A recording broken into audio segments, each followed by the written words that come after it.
हां, ते म्हणाले की त्यांनी सोडलं नाहीये तुम्हाला, असंही म्हणाले कालच्या त्याच भागात, की त्यांनी तुम्हाला सोडलं नाहीये. असं आहे की ते काय मी काय किंवा बाकीचे आमचे सहकारी गेले अनेक वर्ष एक विचारधारा कार्यक्रम पक्ष हे सगळं निवडणुका लढतोय. निवडणुकी जिंकण्याचा 5 वर्ष काम करतोय. लोकांच्या समोर आम्ही या विचारानं या पक्षाच्या नावानं आम्ही मतं मागतोय. ही मतं मागितली लोकांनी दिल्याच्या नंतर ज्या प्रवृत्तीच्या विरुद्ध आम्ही मतं मागितली. मतं कोणाच्या विरुद्ध आम्ही मागितली?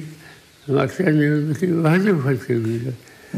आणि आधीच म्हणतात सोडलेलं एक असेल त्यांचं म्हणणं, पण ज्यांच्या विरुद्ध संघर्ष केला निवडणुकीला त्यांच्याच मांडी लावून बसणं, आपला पक्ष त्यांच्याकडे सुपूर्द करणं, सबंध राज्याच्या राजकारणात त्यांच्या सवयीत राहणं, याचा अर्थ काय?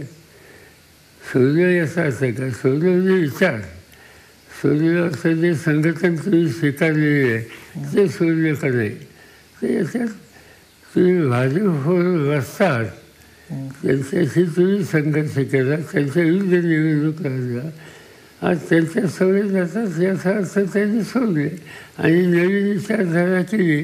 लोकशाहीत त्यांचा अधिकार आहे.